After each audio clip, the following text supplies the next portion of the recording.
All right, so here we go. So today we're going to learn about rotational inertia and rotational kinetic energy. This is stuff you've learned before, a slightly different twist on it. So last year when I introduced rotational inertia to you, I introduced it by means of this equation. Net torque equals I times alpha. And our rotational inertia was this guy, right?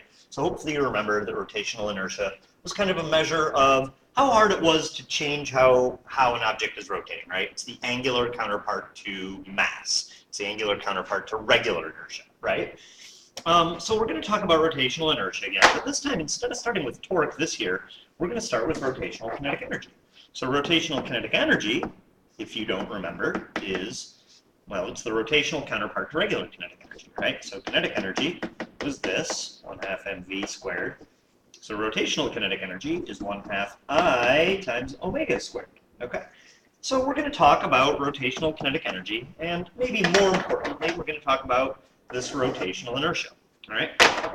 So I'm hoping that this presentation of rotational kinetic energy will give you a better appreciation for sort of what this I means, and maybe more importantly, where it comes from.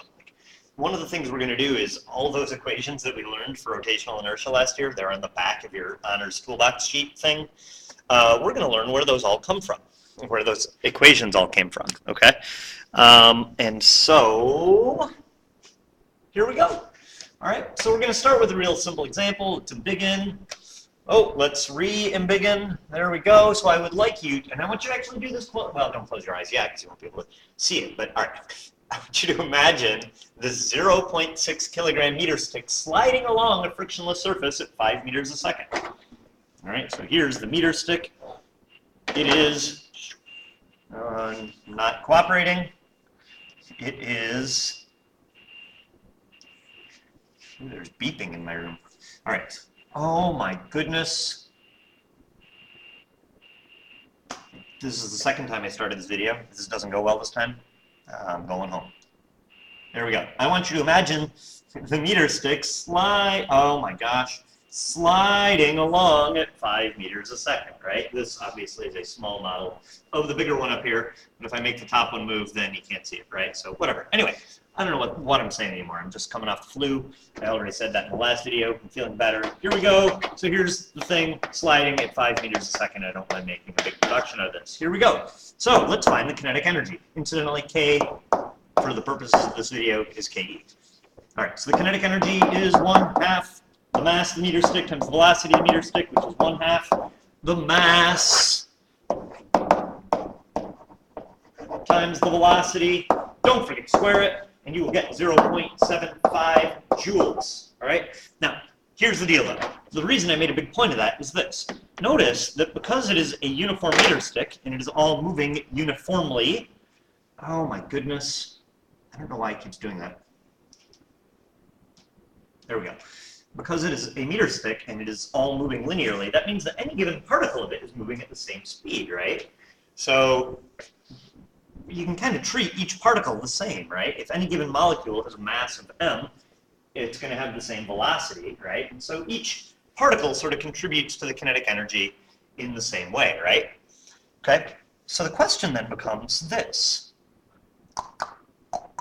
What if instead we rotated the meter stick around its center at, I don't know, 10 radians per second? Well, then different particles of the meter stick would have different velocities, right? Look, so here's my meter stick again, right? Now if I rotate this thing, here's two particles, right? Green particle, blue particle. Oh, you know what? Let me use blue particle, red particle. That means I gotta do this again. You're gonna have to wait for a second. Here we go. Okay, so now if I rotate the meter stick, what happens is the red particle goes much faster than the blue one, right? Because it's farther out. Okay? So now the mass still has motion. There's still kinetic energy here, right? But it feels to me like that red particle is contributing to more kinetic energy than the blue one, right? Because the red one's moving faster, even though it has the same mass, right? So how do we address that? All right, well, so what we would do is we would kind of imagine, okay, well, our kinetic energy is, well, let's find the mass of each particle and the velocity of each particle and just do this for all of them, right? It's this sort of like virtually infinite sum, right? Which looks like this, okay? Okay, cool, but that's still, it doesn't help because we've still got a gazillion different variables, right? We've got a gazillion different velocities and therefore a gazillion different kinetic energies, and it's kind of a mess, all right? But notice that when I do this, although each particle has a different linear velocity, they all have the same angular velocity, right? Right? Look, in the same amount of time, they all go through whatever, half a rotation or whatever, right? Okay? So they have the same angular velocity. So what I can do is I can say, oh, well, that means that the velocity of my ith particle is equal to the angular velocity of my ith particle, but that's the same, so I don't even need to put an I there, times the radius for that particle. So I'm going to replace each of my velocities with an omega r, which is what I've done here. You'll notice that my vi here became a wi, or w times ri here, right? Okay? And then what I did is I pulled out the constants, 1/2 omega squared, and then I'm left with this infinite sum, which is the mass of each particle times the radius of that particle. And when I say radius, that's the distance that it is from the axis of rotation. All right, but an important thing to notice about this, notice, this is super, super important. The quantity in parentheses there, when I just drew the red box around, it's a property of the object and the axis of rotation. In other words, none of this has anything to do with the motion, right? It has to do with the mass of the particles and how far they are from our chosen axis of rotation, okay? It's a property of the object, just like the mass of a pizza is the property of the pizza. The rotational inertia of a pizza is a property of the pizza, okay? And so that's exactly what this guy is. It's our rotational inertia. It's the sum of the mass times the radius squared of each of the particles, okay? And then our rotational kinetic energy becomes 1/2 I omega squared, where I is this mess, okay? So once you've got that I, finding your rotational kinetic energy is easy. But how do we find I, right? How do we perform this? How do we perform this? It's an infinite sum, right? Okay, so, well, so I guess before we do that, you've seen, so one way would be to look it up, right? So these are sheets you guys got last year. You had all 8 of these equations last year.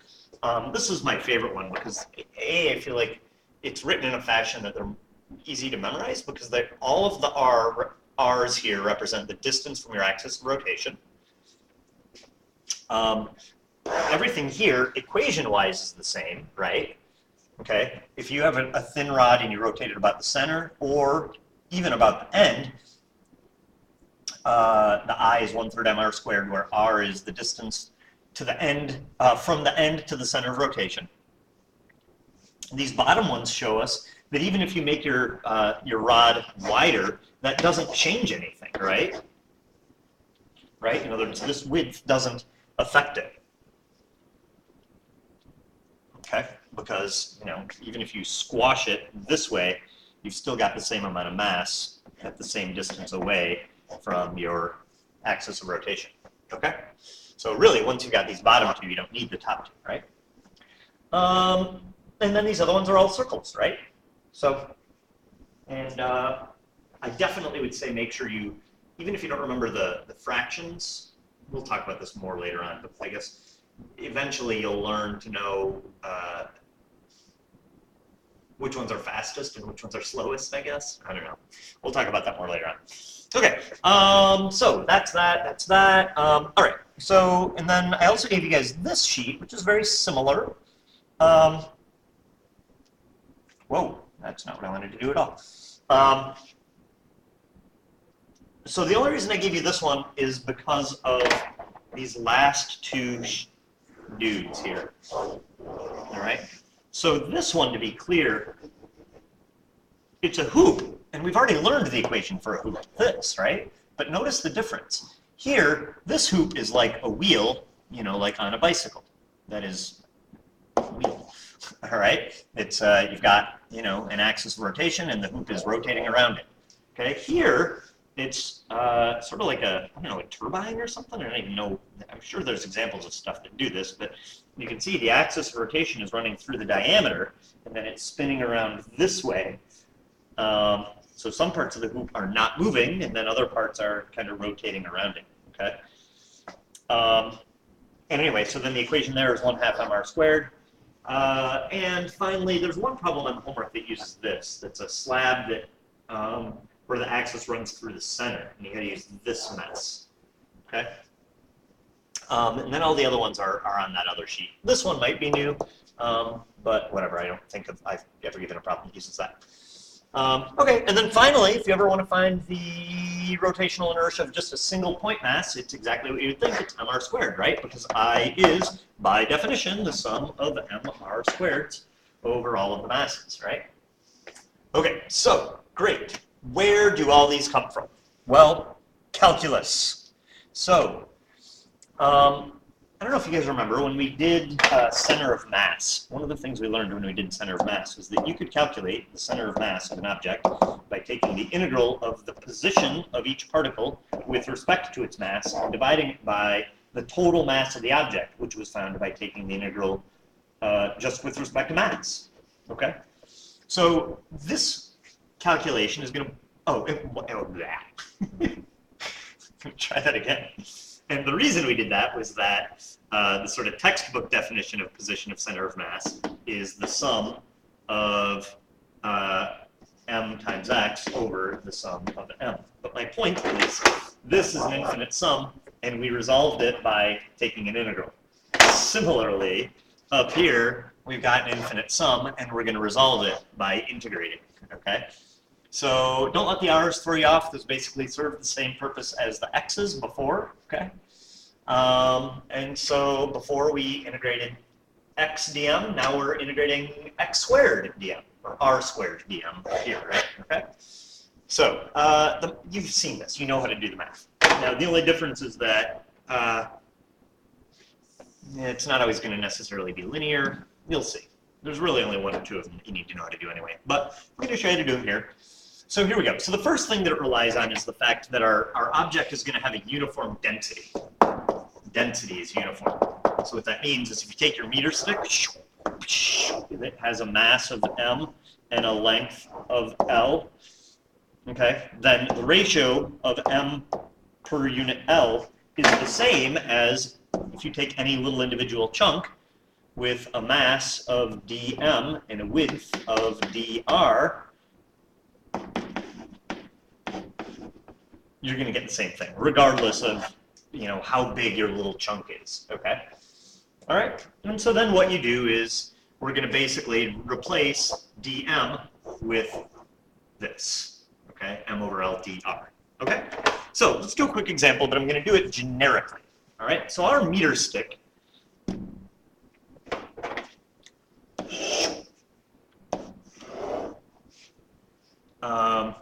has mass m and a length.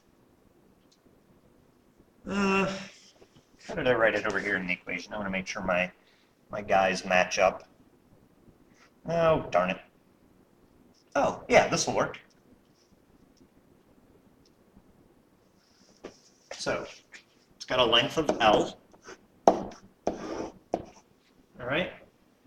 Our axis of rotation is going to go through the middle of it, right? And so R is this, which is then, that's the same as L over 2, right? Okay? So what you kind of need to picture is a little number line that runs this way. You gotta make sound effects or it doesn't work. Here's 0. Here's positive L over 2. Here's negative L over 2, right? Okay? So what I want to do is I want to integrate radius squared with respect to mass, and in order to get the whole mass, I have to integrate from here to here. Okay? So here we go. I is the integral of the radius squared with respect to mass. All right, right now I'm integrating with respect to mass, so the smallest possible mass I could have is 0, and I want to keep integrating until I've accomplished all of the mass. Okay? All right, so now what I'm going to do is I'm going to make use of this. I know that m over L is dm over dr, and thus dm is m over L dr. So I'm going to replace my dm with m over L dr. So this becomes the integral of r squared times m over L dr. Oh, now my integration bounds are dr. So I don't care what my mass runs from, now I care what r runs from. And r has to run from negative L over 2 to positive L over 2. So I'm going to put that here, negative L, oops, whoa. Let's try that again.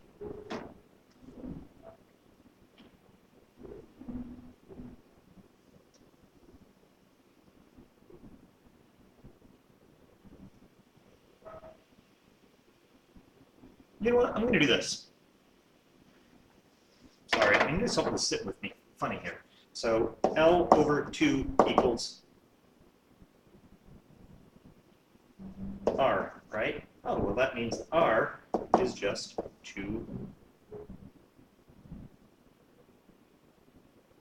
L. 2R is L. Holy cow. Wow, apparently my brain just completely stopped. Let's try this again. I'm back on board. Here we go. L is 2R, right? Okay, so let's do this. Let's integrate from negative R to positive R, right? Because the answer that I had before was in terms of R. Okay, so that still works, right? You're just going, R is some value, right? It's just, you know, that length, right? Okay, but what I'm going to do then is I'm going to replace this L here with 2R. Cool, that still works, right? Because the whole length of the thing is just twice whatever our radius is.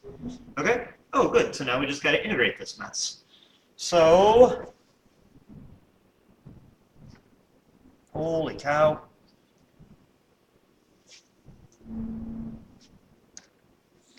All right, so let's see. So we want, I'm just going to rewrite it again, clean it up a little bit. So we've got the integral from negative R to positive R of R squared. This is a constant, so I'm going to pull it out front. M over 2R dr. All right, so the integral of R squared dr, well, that's 1/3 R cubed, right? So I've got M over 2R times R cubed over 3, evaluated between negative R and positive R. All right, so I get M over 2R times, let's see, capital R cubed over 3 minus, now I got to evaluate it at negative R cubed over 3. Well, negative R cubed is the same as, so there's just a bunch of algebra in these. And these do seem to show up on the AP test every, I don't know, 4 or 5 years. So it's definitely a thing you gotta know, unfortunately. Because to me, this is more calculus than physics, but whatever. Right? So then minus and negative just becomes plus.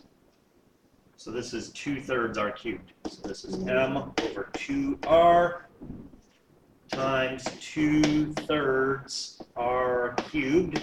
And now we can simplify some stuff. What cancels? Let's see, I'm looking at a 2 here and a 2 here. I'm looking at an R here, which means a 2 here. So I'm looking at M over 3 times R squared. M over 3 times R squared.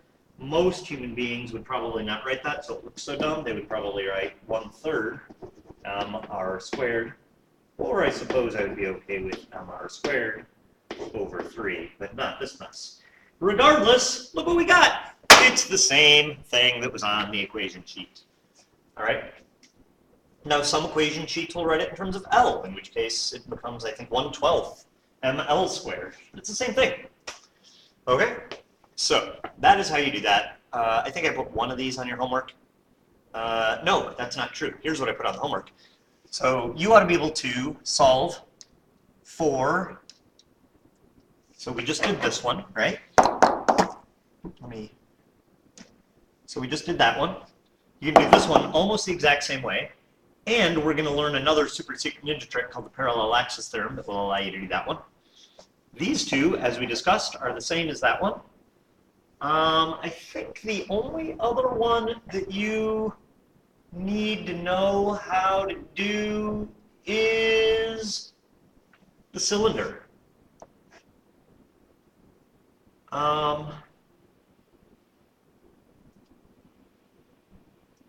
That one's a little bit tricky, so maybe I'll have to show you guys that one in class one day. But I don't feel like doing that right now in the video, until you've had a chance to ask about these ones, which are easier. Okay, so there you go. Or you know what, YouTube this. This is all over the place. You can find out how to do that. Anyway, I'll do it if you need. If we have time. We've had a lot of snow days this year. I don't know what's going on next year, if you're watching this video next year. We'll see what's going on. Where are we at? We did that, we did that, we did this. I can tell because that's written there. There's that. All right. Oh, right. So back to our point. So if our meter stick is rotating about its center at 10 radians per second, then RKE is what? Well, let's see. RKE is 1/2 I times omega squared. Okay, well, let's see. 1/2 times, oh, well, we just learned the equation for the rotational kinetic energy of a meter stick.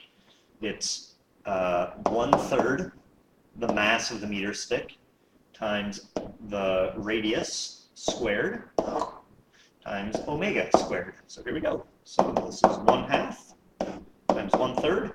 The mass of our meter stick was what? I think it was 0.06. I'm going to go with that. The radius of the meter stick, well, that's half of meters, so that's 0.5 meters. Don't forget to squarify it. Times omega, which is this, 10 radians per second. Don't forget to square that either. Oops, I forgot my kilograms here. And I forgot my meters here. Our radians are going to magically disappear, as they are wont to do.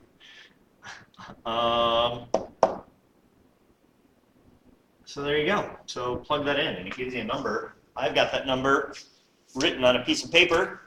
That piece of paper is in my hand now. Number 3, page number 4. It gives you 0.25 joules. Huh, that's interesting. It's less than when the meter stick was moving as a whole. Why? Well, I don't know. Let's see. I guess worth noticing. Let's compare the velocities. So, well, never mind. I guess it depends. All right, I might as well do this. All right, so let's find the velocity of a point at the end. The velocity of a point at the end of the meter stick would be omega r, which was 10 radians per second times 0.5 meters is 5 meters per second, right? So the idea is the end points have a velocity that was the same as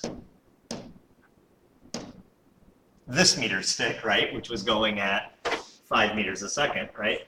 The difference is here, every particle of the meter stick is moving at 5 meters a second, right?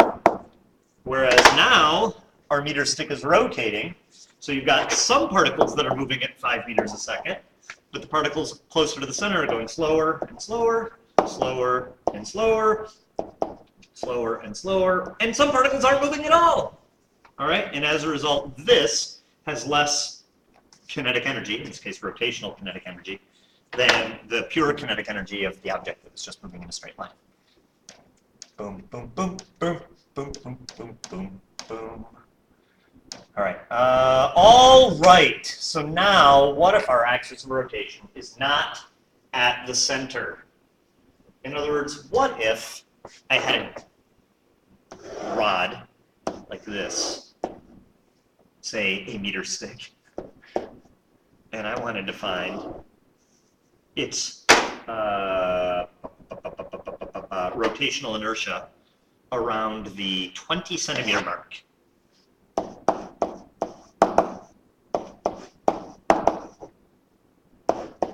So you could, I guess, perform that same integration, right? And just integrate so that your radius goes from -0.2 to +0.8. And that does work. But there is a super secret ninja trick which is super valuable. And historically, AP students forget this a lot. It is called the parallel axis theorem. Please do not forget it. It comes up in super secret, sneaky ninja ways. And I feel like it comes up on the AP test every other year, maybe? I don't know. Don't quote me on that. This is only my third year teaching it. But anyway, it's an important thing. You should know it.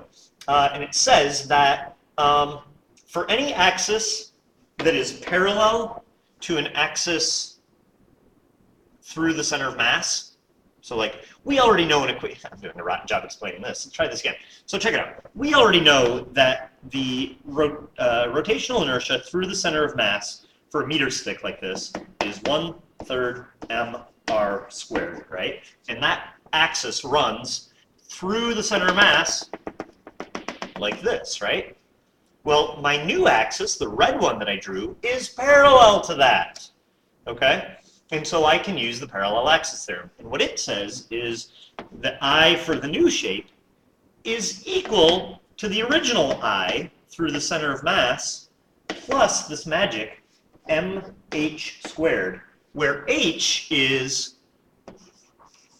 how far you've moved the axis of rotation, okay? So in this instance, my axis of rotation has gotten moved over, what, 0.3 meters, right? Right, because it should be here at the 50 centimeter mark, but it's over there at the 20 centimeter mark, right? Okay, so let's figure out what that would be. Let's see, so I about the center of mass for our meter stick would be 1/3. Oops, I hate it when my pen doesn't listen to me. Would be 1/3 the mass of the meter stick times the radius, don't forget to square it, plus the mass of the meter stick, times h, 0.3, and don't forget to square it. And that will give you the rotational inertia about the meter stick through that new axis of rotation over there that I just colored over, but was a second ago was red. There we go. Okay? So I am going to pause the video and figure out what that answer is, since I just made that example up on the spot. So if you do that, it gives you 0.0104 kilogram meters squared. Notice it will always be bigger than the original one, right? And that is because let's see, what do I want to say? Because r is squared, r matters more. So this chunk out here matters more now than it did before, okay? And so that increases the amount of rotational inertia, okay? Alrighty, what do we got? We're almost done. I hope so, because we're catching up on a half an hour here. Whew, I'm really tired, you guys. All right, suppose we wanted to consider a 10 kilogram object moving at 5 meters a second in a circle with a radius of 4 meters. Let's find the kinetic energy. Let's see, so our kinetic energy, we got a 10 kilogram object moving at a velocity of, oh wait, that's the mass, I don't know why I wrote that way. It's moving at a velocity of 5 meters a second. Let's figure out what the regular old kinetic energy is.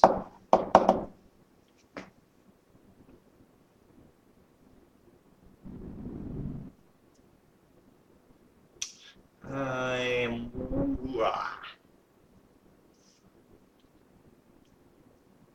worried this example is going to be misleading. We're going to do it. Okay, so 1/2 mv squared.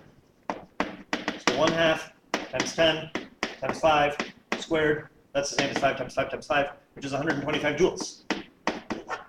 Cool. All right, so that is one way we could consider the kinetic energy of that thing, okay? Is to just consider the translational kinetic energy, right? Because we've got this particle, it's going in a circle, at that instant, that's its velocity, all right? Now, I guess you could, I don't know that it would make a ton of sense, but instead of considering this kinetic energy, you could consider this rotational kinetic energy, where that's a point particle that is rotating about some outer point. And just to make a point, it gives you the same answer. The reason I'm saying I don't want it to be misleading, you don't double count it, all right? This object either has translational kinetic energy, as calculated here, or we can consider it as having rotational kinetic energy, but not both. I will talk about under which circumstances it would have both. All right, so let's go back again. So we've got a thing that's got a mass of 10 kilograms. It's traveling at a velocity of 5 meters a second in a radius of 4 meters, right? So let's calculate what the rotational kinetic energy would be. Well, the rotational kinetic energy would be 1/2 times I times omega squared. So let's see, 1/2 times I. Well, I for a point particle is mr squared, right? And omega, oh, well, omega is just, well, that's v over r, isn't it? Squared. Oh, check it out. These guys are going to cancel. Oh, and you're going to get the exact same thing. You still get 125 joules, right? All right. Now, when would you consider them separately so that you had to add them? So imagine that, so here's one. Check it out. So we did an example where our meter stick was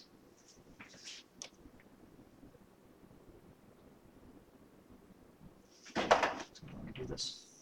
I'm just going to make a new one. You're just going to have to wait. All right, so here's my meter stick. So here's my meter stick.